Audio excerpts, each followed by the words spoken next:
Hello, my fellow project managers, those of you who are interested in the PMI-ACP exam. It's a pleasure to be presenting to you the new ACP content outline. The ACP content outline prior to this was published in 2014. And my goodness, that is 10 years of using a content outline to run an exam, especially when the world of Agile is changing so rapidly. So I'm really excited to present this to you, and it's been a long time coming, and the exam is changing on the 8th, as PMI have announced. We'll see how they're able to follow through on that. PMI has a history of announcing dates and, and not following through with the dates, just keeping it 100. But let's jump into the outline review. This is coming to you on behalf of agileprinciple.com. Those of you looking to take the exam, you can get training and coaching from agileprinciple.com. But let's jump into this comparative analysis of the PMI-ACP exam. The 2014 outline was broken into 7 domains: agile principles and mindset, value-driven delivery, stakeholder engagement, team performance, adaptive planning, problem detection and resolution, and continuous improvement. But when you take a look at the new one, it's very distilled just into 4 areas. They've taken almost half of the domains away. So if you want to do a comparative analysis, you can see mindset, which used to be agile principles and mindset, is pretty much this one. And this is now a whopping 28% of the exam compared to the 16% that had before. And I've always said that the ACP exam anyway is a mindset exam. It's all about how you think.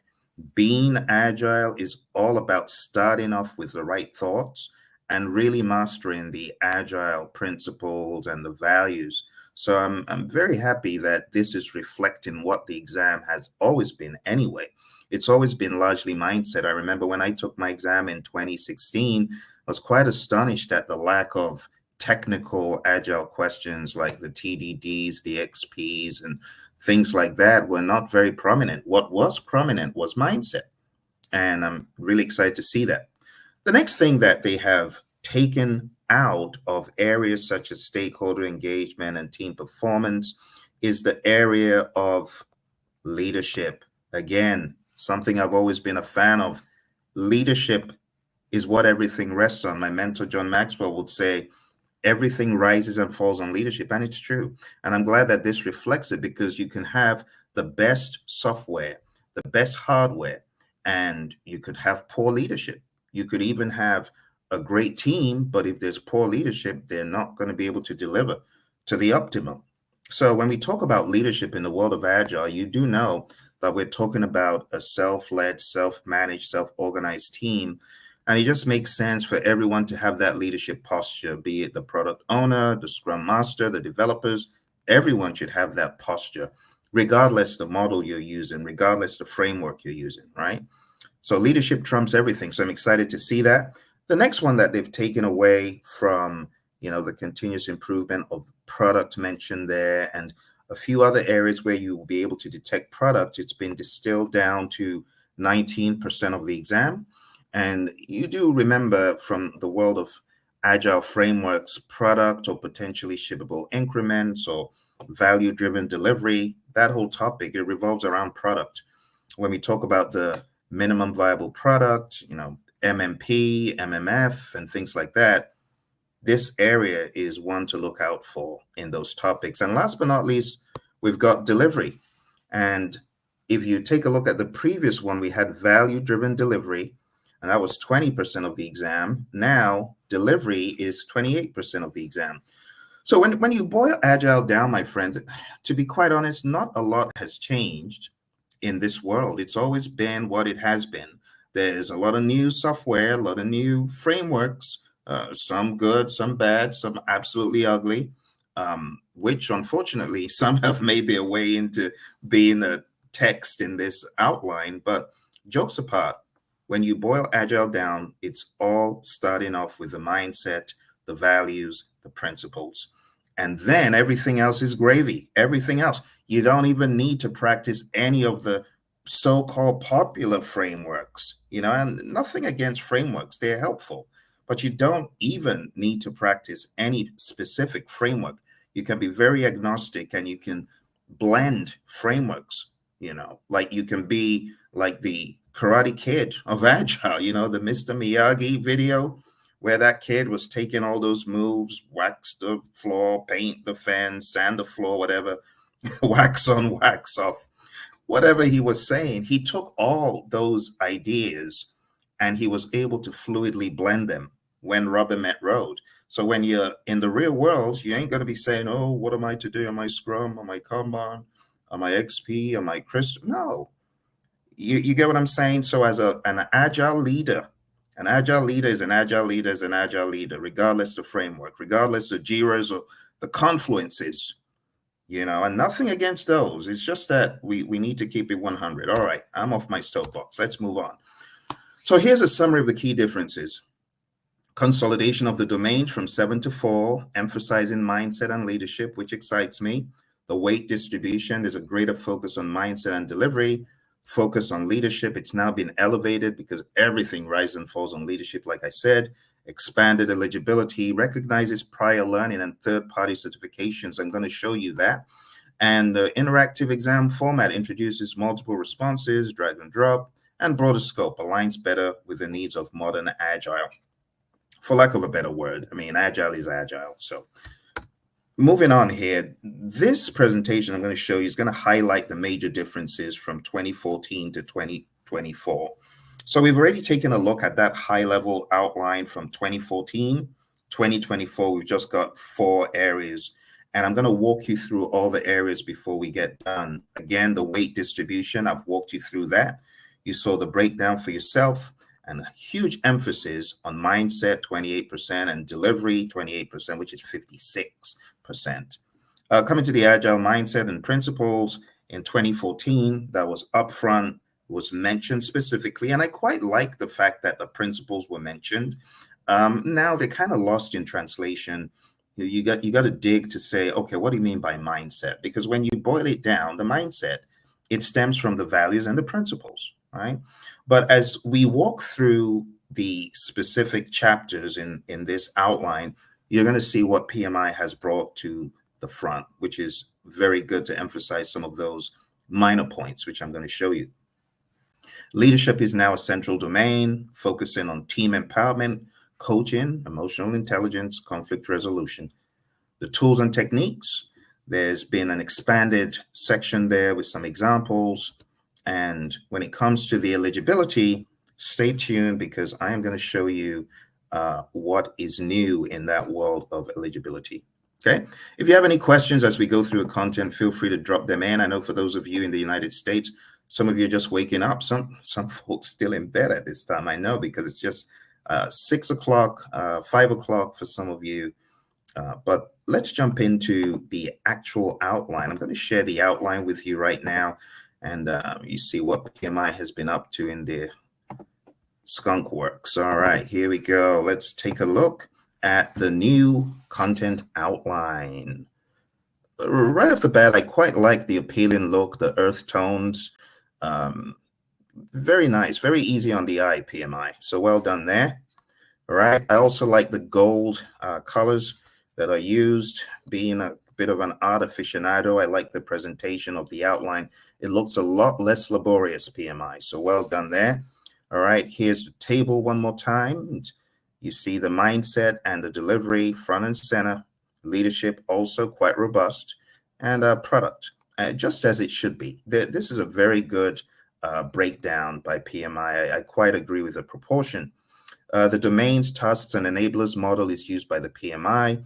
The PMI did the JTA to come away with what is important in the world of Agile for the test takers. So let's jump straight into domain 1. For those of you that haven't taken a look at the any PMI outline, PMI breaks their outlines into domains, and there's a task for, different tasks for each domain, and then we have enablers. But let's take a read very quick. At the top level here, it says Agile practitioners should have a deep understanding of the Agile mindset and principles. and the ability to apply them in practice. They should be able to create an environment that fosters innovation, experimentation, and continuous learning.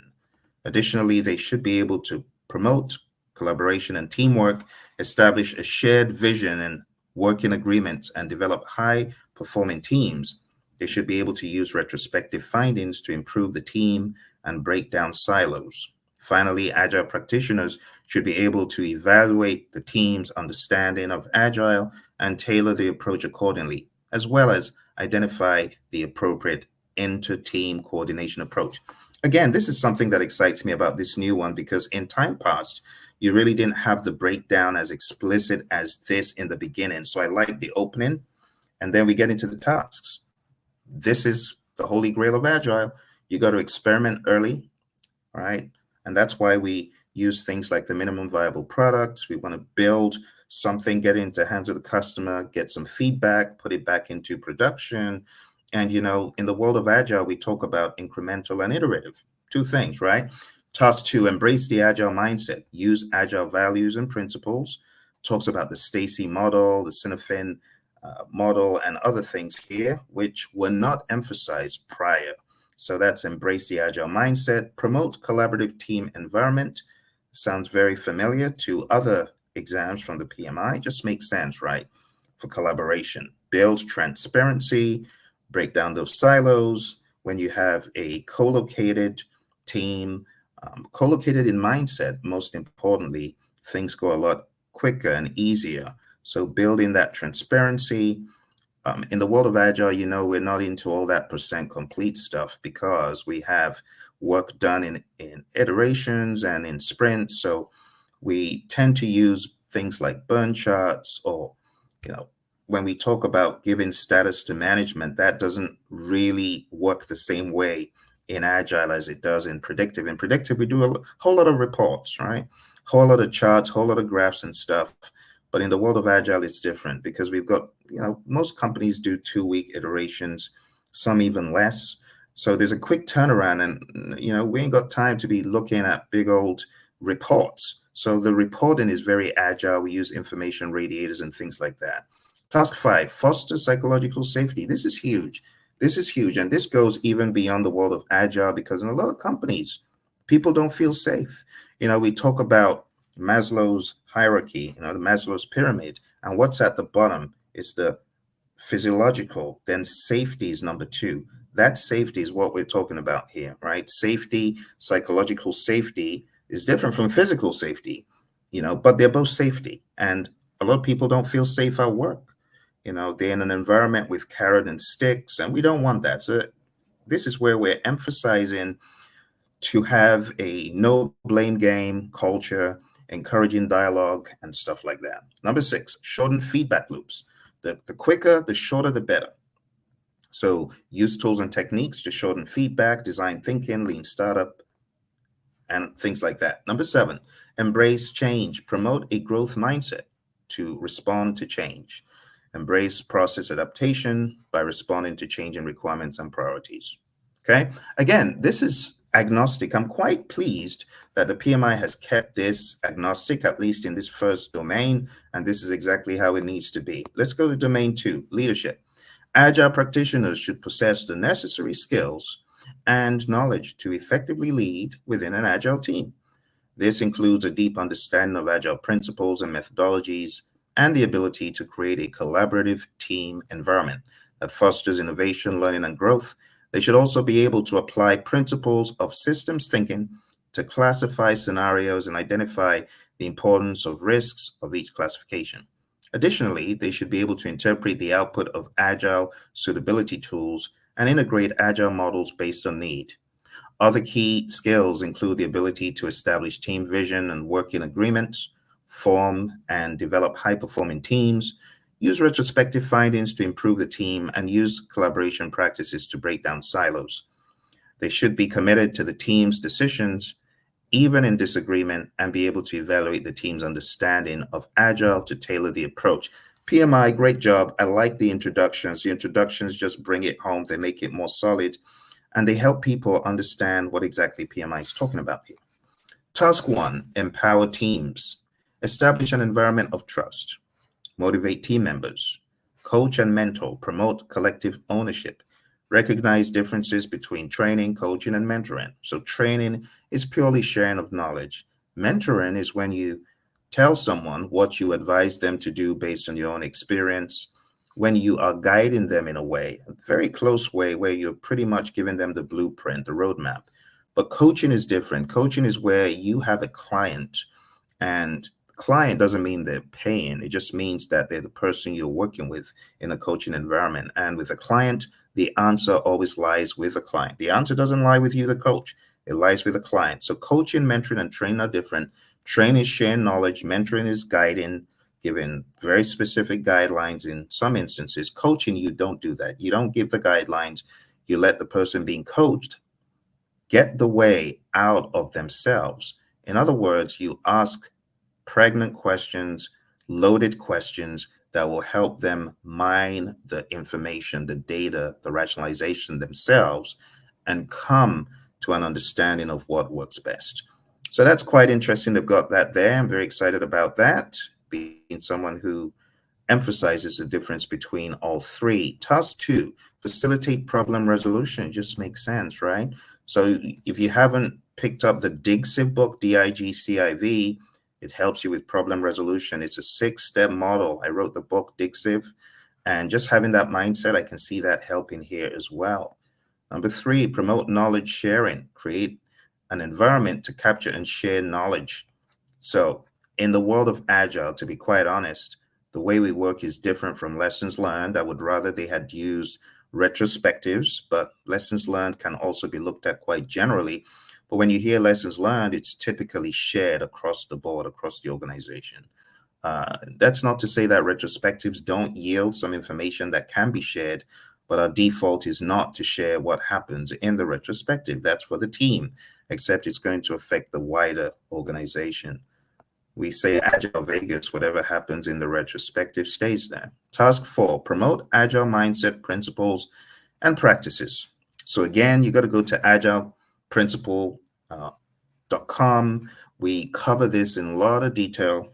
We really hone in on that mindset at agileprinciple.com. All right, task 5, promote shared vision and purpose. That's a no-brainer. And you do that in various ways, through discussion, through vision casting, road mapping, and so on. There's so many points in which you can do that. And task 6, facilitate conflict management. Identify the root cause and level of the conflict and promote a collaborative approach to solve conflict. That sounds eerily similar to the PMP exam, task 1 under people. But anyway, in the world of Agile, we obviously are not going to solve conflict for people because we have hopefully a mature team, but we do need to get in front of conflict when we see it disrupting the team, seeing being ugly. As a servant leader, as a scrum master, that is what we should do. All right, domain 3, product, 19%. All right, Agile practitioner should have a deep understanding of Agile frameworks, I wish you would say. And you could say some are methodologies, but we won't get into that today. But not limited to Scrum, Kanban, and Lean. So we often say Scrum is a framework, and that's been highly debated in the Agile community, but it really is a framework when you boil it down. Kanban, heavy framework as well. And when I say heavy, I don't mean by weight. I just mean it's through and through a framework, just by virtue of the start where you are and, the remove and replace kind of mindset there, and Lean. So, I would rather say frameworks, to be honest. Okay, they should have experience in product development, building product roadmaps, creating user stories, managing product backlogs. They should have foundational technical knowledge to be able to work closely with development teams to understand technical requirements and constraints. Practitioners should have excellent communication skills and be able to effectively communicate with stakeholders, including customers, development teams, and executives. The candidate should have strong leadership skills and be able to lead cross-functional teams to deliver high-quality products. Additionally, they should be committed to continuous learning and be willing to stay up to date with the latest trends and best practices in Agile project and product management and development. So let's take a look at the task here. Number 1, refine the product backlog. Oh yes, this is the product owner and similar roles front and center. You got to refine that backlog. And, you might do that in backlog refinement, but you also need to make this a regular daily practice as a product owner. Task 2, manage increments. Ensure the increment is aligned with business priorities. And remember, when you talk about increment, what you delivered in the previous iteration is still part of the future increment. So you got to think of the increment as being prior plus. So it's like N1 plus N2. When you get to sprint 3, it's N1 plus N2 plus N3 and things like that. Demonstrate increments of value for early feedback, things like the minimum viable product, and measure the delivery of value. Task 3, visualize the work. We're talking about information radiators, burn ups, burn downs, and similar. Task 4, manage value delivery. Define what value will look like, sustainability, security, privacy, regulatory compliance. Ensure the value increments are optimized and ensure that the targeted results are achieved. That was a very, very short domain. We only had 4 tasks in that one and just 19% of the exam. Finally, we get to delivery.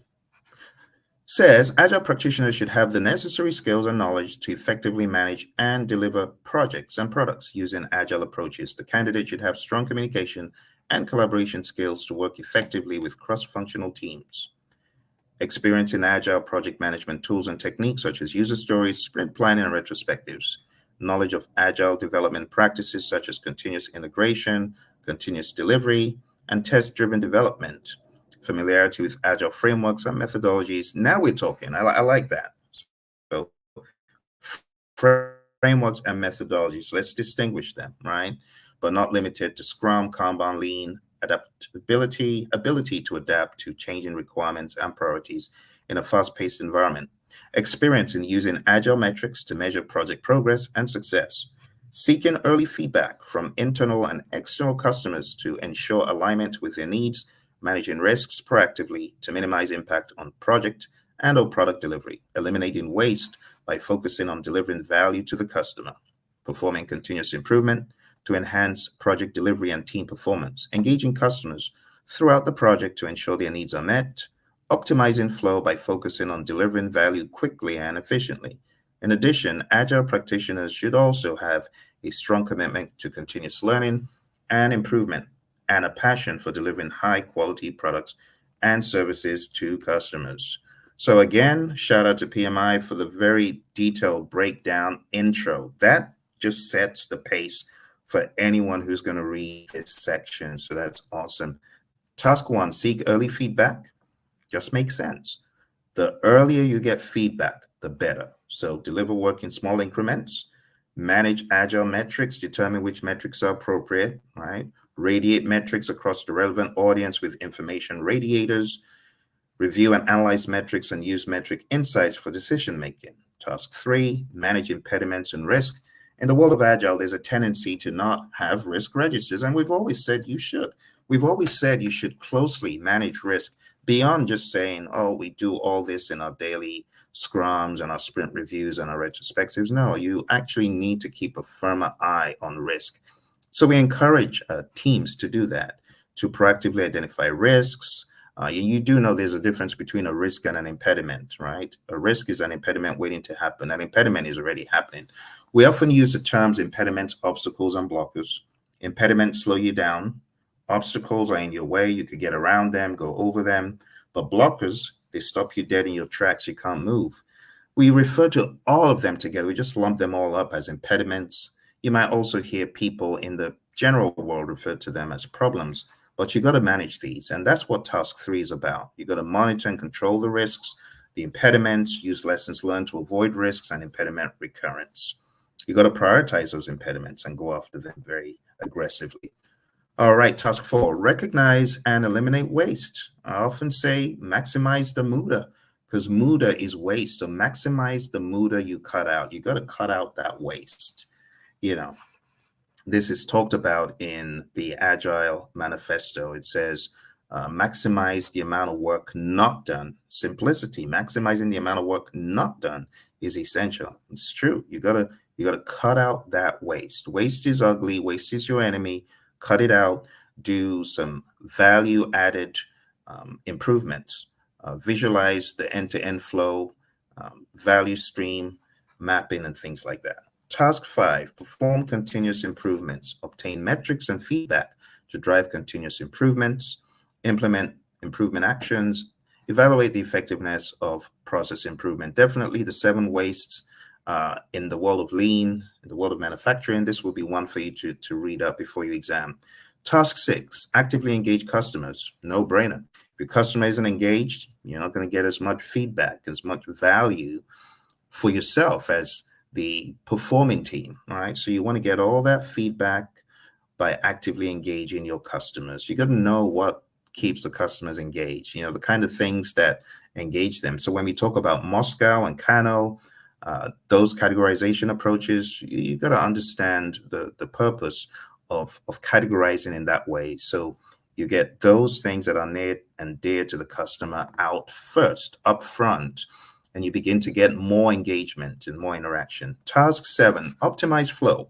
Limit work in progress at all levels, shield the team from interruptions, use metrics to analyze and improve flow. And when we talk about shielding the team, that's the servant leader, as a kind of scrum masterish role. And not to say scrum is used in every agile setting, but we often just talk about the scrum master, but it's really a servant leader posture to shield the team. All right, so here we have tools and techniques. We have a whole lot of them. I'm not going into all of them. I'll just keep it high level. Agile analysis and design, agile estimation, communications, and you can see the sub breakdowns on the right. So a lot of these are things that you might already know. For those of you that are not into the highly technical frameworks and technical practices of agile, you just got to make sure you know these, like things like wireframes, personas, modeling, learning cycle plan, relative sizing, affinity estimating, planning poker, all that fun stuff, right? You should know those. Communications, PMI is emphasizing EVM here, so it's definitely worth knowing how EVM works. Definitely read their Agile Practice Guide before the exam. Planning, monitoring, and adapting, process improvement, which includes Kaizen and the 5 whys, retrospectives, introspectives, product quality, risk management, value prioritization, things like ROI, MPV, IRR, all fair game. As I mentioned prior, MMF, minimum marketable feature, MMP, probably worth knowing as well. MVP, there's Moscow and Kano, as I mentioned earlier. I like the transparency here in PMI showing the knowledge and skills based on this survey, right? Based on the JTA and the surveys they did. You can see over here the respondents, right? The 3 most important leadership skills: problem solving, decision making, emotional intelligence. This is just good to understand PMI's perspective in making these changes. And there we have the 3 most important technical skills: managing risk, providing and incorporating feedback on the process, and quality assurance. It's not to say all the others aren't important, but top 3 are always helpful. 3 most important analytical skills are manage risk, process analysis, and quality assurance. 3 most important people skills: collaboration, team building, and motivation. I love the fact that motivation made it up there. That's awesome. Strategic business management skills, top 3 are strategic planning and alignment, prioritization, and change management. The 3 most important communication skills: feedback, interpersonal communication, thank goodness, and clarity. Okay. Coming over here to the next section, the PMI-ACP eligibility requirements. Here we have the secondary diploma, and that's the base. The professional learning is 28 hours of formal training in agile practices. As I said in the very beginning, you can get that from agileprinciple.com. 21 hours will be accepted until March 31st, 2025. But beyond that, you're gonna need 28 hours of formal training, agile practices, frameworks, and methods. Okay, going over to professional agile experience, you need 2 years of agile experience in the past 5 years. Okay, and if you have a different route, 1 year agile experience and degree from a GAC, or 1 year Agile experience, and active third-party Agile certification. So they're recognizing that. And you could also have an active PMP certification, which accounts for the experience being sought. So what this is going to do is going to appeal more to the PMP crowd, and they're going to see that there's a consideration of your PMP, because after all, the PMP does have a fair amount of Agile. So I see what PMI is doing here as a marketing strategy, which is good. That's okay. And if you have a PMP, then it would make sense for you to jump into this, because it's this, or this, or this, or not and. So 2 years of Agile experience, or 1 year of Agile experience from a GAC and degree from a GAC, or 1 year of Agile experience and an active third-party Agile certification. So if you had, for example, the CSM and you have 1 year of Agile experience, then you're eligible to take this test. Or if you just have an active PMP certification. So PMI have broken down that barrier of not being able to take the ACP. This will be a sensible next step for those of you who are PMPs, definitely a lot more appealing than in the past. So very well thought out marketing strategy, and fair, to be quite honest, because when you look at the PMP, it is very heavily Agile these days. So it makes sense to just go to the next level. And that's what I tell a lot of our students. We've had some of our students come through, get PMP, and I tell them the next sensible thing to do is, one, show your Agile abilities by, number one, taking an exam that's a low-hanging fruit, low cost, low risk, like the PSM from Ken Schreiber's company. And after that, you can just jump in here. Or, those who've been able to take the CSM, if you've got the funding for the CSM, which is another certification, the Certified Scrum Master, you could do those. Those are low-hanging fruit ones. So the PSM is harder. The CSM has a lot of great instruction, and that might be a good precursor to you taking the ACP, because, the ACP, high stakes, right? Costs more money. So you got to be aware of that risk as well. It's a 3-hour exam, the 120 questions, 20 of the questions are pre-test questions. All right, I'm about to round up. So if you have any questions, if you're on watching live, the 24th of October, it's 5:38 PST AM and 8:38 AM EST, just to timestamp it. So if you got any questions, my friends, go ahead and ask. As far as the fees, my goodness, can I keep up with PMI's fees? They're always changing. Please visit the website. Visit the website and take a look, because I lose track of their fees sometimes. Okay, any questions? Let me go to the different platforms and take a look. Those of you on Instagram, I see you. Thank you for watching. Those of you on YouTube, always a pleasure. Okay, why don't we take a look at the PMI ACP page just for giggles, right? Because I know some of you are going to be wondering what the other specifications are for the exam. PMI have given the site a facelift, by the way. So it actually looks very nice. Let's go there very quick. Let's drop that in. Let's take a look. And here we are. Okay, so the exam, the full price of the exam is $495. If you're a member, $435. Yeah, so that's it. So what are you waiting for? If you are a PMP, I want to recommend this as a good next step. But you got to understand, it's not so much a certification, because I've been training this for a few years now, and my buddy Roy has been training this for like forever. So we have a course on agileprinciple.com. A lot of people are ACP certified. Full disclosure, like me, I was ACP certified. Hey, listen close.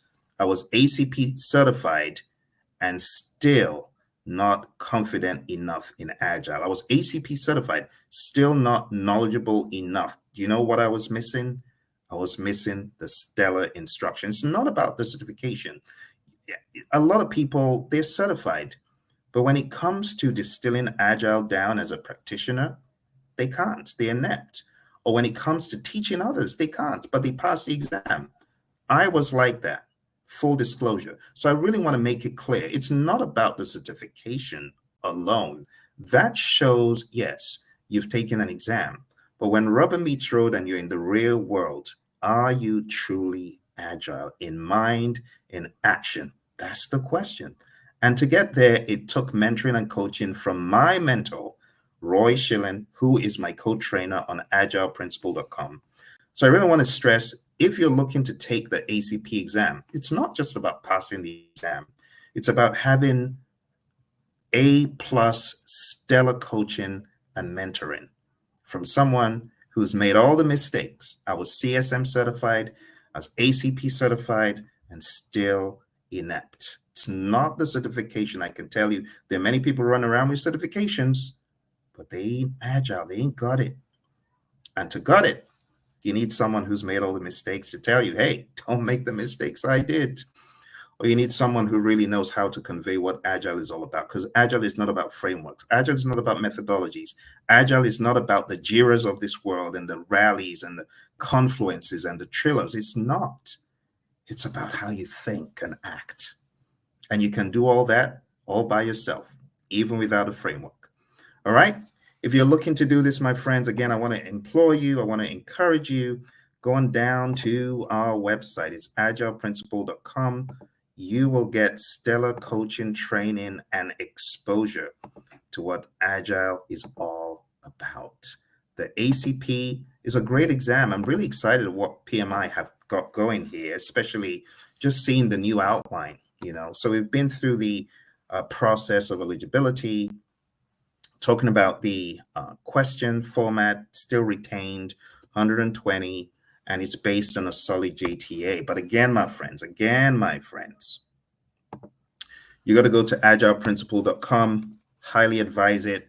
This is where we're going to be distilling all of this stuff down, and we're going to help you get to the finish line. Okay? Awesome. Okay, any questions or concerns? I don't see any questions. So I want to say thank you very much for joining me. This is going to be available on LinkedIn and YouTube and everywhere after the fact. So if you have questions, you can always put them in afterwards, okay?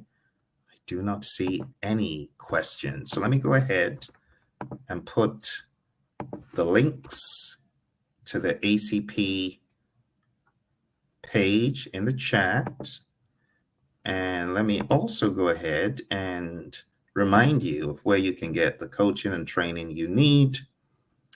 And let's one more time put the Agile content outline, the PMI-ACP content outline.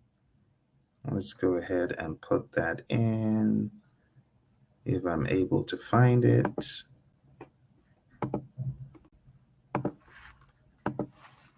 ACP content outline. So you don't have to look for it. And if you are taking the current exam, just remember all of this stuff does not apply to you. What applies to you is the content outline that was published in 2014. Knowing how, I got to say this though, knowing how PMI works, a lot of the questions that will make their way into the new exam are probably featuring as pre-test questions on the current exam. Those of you on Instagram, I'm going to shoot this to you as well. And those of you on YouTube, there you go. Okay. If you have any questions, let me know. Thank you for joining. I wish you all the very best. You take care and bye for now.